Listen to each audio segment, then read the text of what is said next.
सोचिए, एक ऐसी धुन जो लाखों दिलों को एक साथ धड़का दे, कुछ ऐसे शब्द जो पूरे देश की कहानी बयां कर दें। हम बात कर रहे हैं राष्ट्रगान की। ये सिर्फ एक गाना नहीं है, ये तो किसी भी देश की पहचान, उसकी आत्मा की आवाज है।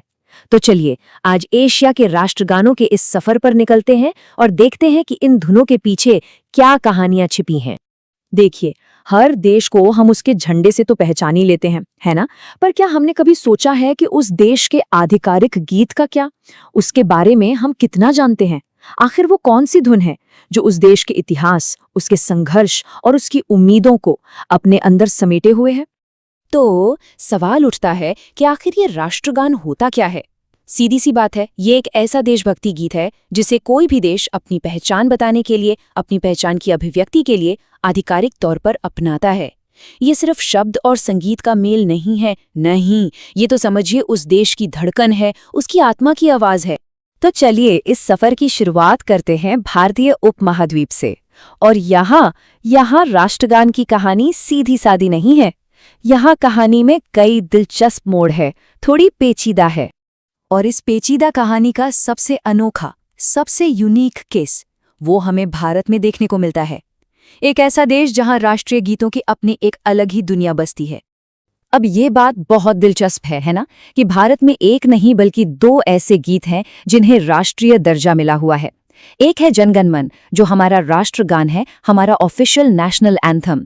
इसे सभी औपचारिक सरकारी मौकों पर बजाया जाता है। और फिर दूसरा है वंदे मातरम, हमारा राष्ट्रगीत। इसे भी राष्ट्रगान के बराबर ही दर्जा दिया गया है।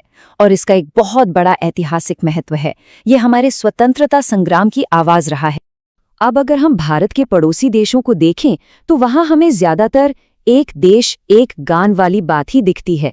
जैसे पाकिस्तान का कौमी तराना, बांग्लादेश का आमार शोनार बांग्ला, श्रीलंका का श्रीलंका माथा, या फिर नेपाल का सयोन थुंगा फूल का। और यहाँ एक और बड़ी मजेदार बात है, बांग्लादेश का जो राष्ट्रगान है आमार शोनार बांग्ला, उसे भी गुरुदेव रवींद्रनाथ टैगोर ने ही लिखा था, जिन्होंने भारत का राष्ट्रगान भी लिखा है। कमाल है। अच्छा, तो अब उपमहाद्वीप से थोड़ा आगे बढ़ते हैं और नजर डालते हैं पूरे एशिया पर, पूरब से लेकर पश्चिम तक। देखते हैं वहां के राष्ट्रगानों में क्या खास है। देखिए, पूरब में एक तरफ चीन का जोशीला मार्च ऑफ द वॉलंटियर्स है, तो वहीं दूसरी तरफ जापान का बेहद शांत और प्राचीन किमी गायो है। फिर दक्षिण पूर्व एशिया में इंडोनेशिया का इंडोनेशिया राया या मलेशिया का निगराकू है।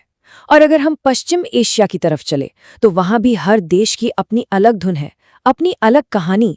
यही तो है एशिया की खासियत, ये विविधता, ये कल्चरल रिचनेस जो इन गीतों में भी झलकती है। लेकिन एक सवाल है, क्या राष्ट्रगान हमेशा के लिए होते हैं? क्या वो पत्थर की लकीर है? क्या होता है जब वक्त बदलता है, जब किसी देश का पूरा इतिहास ही बदल जाता है? ये सवाल हमें एक ऐसे देश की कहानी की तरफ ले जाता है जहां राष्ट्रीय प्रतीक भी राजनीति के उतार चढ़ाव से बच नहीं पाए। हम बात कर रहे हैं अफगानिस्तान की। वहां का राष्ट्रगान है मिल्ली तराना।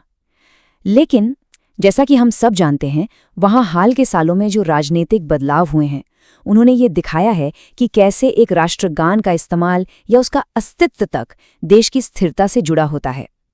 ये एक बहुत ही बड़ा उदाहरण है इस बात का कि कैसे ये राष्ट्रीय प्रतीक भी इतिहास के उतार चढ़ाव से सीधे सीधे प्रभावित होते हैं।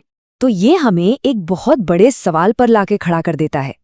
आखिर किसी देश के गीत का क्या होता है जब वो देश खुद ही बदल जाता है? क्या वो गीत अपनी पहचान खो देता है या फिर वो एक नई पहचान अपना लेता है?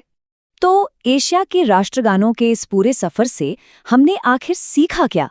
ये सिर्फ अलग अलग देशों के गानों की एक लिस्ट तो थी नहीं, इसमें कुछ गहरे सबक छिपे हैं। तो चलिए मुख्य बातों को एक बार फिर से देख लेते हैं। पहली बात तो ये साफ है कि राष्ट्रगान सिर्फ एक गीत नहीं, ये राष्ट्रीय पहचान का एक बहुत जरूरी हिस्सा है। दूसरी बात, जैसा हमने भारत के केस में देखा कि कुछ देशों में एक से ज्यादा आधिकारिक गीत भी हो सकते हैं।